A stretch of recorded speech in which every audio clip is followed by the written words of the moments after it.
मुर्गी लोमड़ी को झाड़ियों के पास बैठी देखकर ठिठक गई। वो मोहतात कदमों से ये देखने के लिए आगे बढ़ी कि लोमड़ी यहाँ क्या कर रही है। उसने देखा लोमड़ी की दुम एक लोहे के शिकंजे में फंसी हुई है जिसे वो छुड़ाने की कोशिश कर रही है। इतने में लोमड़ी की नज़र मुर्गी पर पड़ गई। आओ आओ बहन, क्या हाल है? ये क्या हुआ?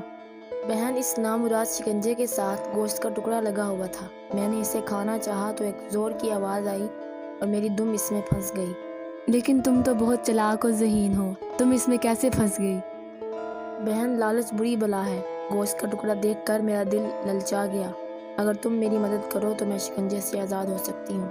अभी 2 दिन पहले तुमने मेरे नन्हे मुन्ने बच्चे को फाड़ खाया था, फिर भी मुझसे मदद की तवक्को रखती हो। बहन, मुझसे गलती हो गई, मैं तुमसे माफ़ी मांगती हूँ। देखो, मेरा तुम पर एक एहसान भी तो है। कैसा एहसान? देखो, मेरी वजह से तुम और तुम्हारे बच्चे महफूज हैं। मैं तुम्हारी हमसाई ना होती तो लोग तुम्हें और तुम्हारे बच्चों को पकड़ कर ले गए होते। लोमड़ी की बात सुनकर मुर्गी सोच में पड़ गई कि लोमड़ी की मदद करे कि ना करे। मुर्गी को सोच में डूबा देखकर लोमड़ी चालाकी से बोली, बहन, क्या सोच रही हो? देर ना करो वरना शिकारी आ जाएगा। मेरी तो जान जाएगी, मेरे साथ तुम और तुम्हारे बच्चे भी नहीं बच सकेंगे। मुर्गी लोमड़ी की चाल में आ गई। वो इसके पास चली आई और गौर से उसकी फंसी दुम को देखने लगी।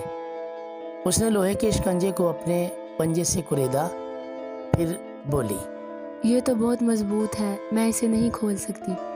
लो, मैं भी अपने पंजे से जोर लगाती हूँ। दोनों ने मिलकर जोर लगाया तो शिकंजे का ऊपरी हिस्सा कुछ ऊपर उठा। लोमड़ी ने अपनी दुम को बाहर खींच लिया और जल्दी से शिकंजे को छोड़ दिया, जिससे शिकंजे की नोक ठुक से मुर्गी के पंजे पर गिरी और उसका पंजा शिकंजे में फंस गया। लोमड़ी को जाते देखकर मुर्गी ने कहा, बहन कहाँ चली? मेरा पंजा तो छुड़ाती जाओ। बहन, मेरी दुम पर जख्म हो गया है, मैं ज़रा घर जाकर बरहम पट्टी कर लूँ, फिर आकर तुम्हें आज़ाद करती हूँ। ये कहकर लोमड़ी जंगल की तरफ बढ़ गई। उसका रुख मुर्गी के घर की तरफ था जहाँ मुर्गी के बच्चे अकेले थे। वो ख्यालों में ही इनके मज़ेदार गोश्त के चटखारे लेती तालाब के किनारे पहुंची और फिर जैसे ही उसने मुर्गी के घर में दाखिल होना चाहा, इससे पहले कि वो कुछ समझती उसे ज़ोर का धक्का लगा। वो उड़कर दूर जा गिरी। इसी वक्त उसने भैया रीछ को मुर्गी के घर से निकलकर अपनी तरफ आते देखा तो दुम दबाकर वहाँ से भागी। मुर्गी भैया रीछ को अपने घर और बच्चों की हिफाजत का क्या कर गई थी। भैया रीछ मुर्गी को ढूंढने निकले। झाड़ियों के पास उन्हें मुर्गी मिल गई। उन्होंने उसका पंजा शिकंजे से निकाला और उसके घर तक छोड़ने आए। लोमड़ी रीछ के डर से ये जंगल ही छोड़ गई और किसी दूसरी जगह जा बसी।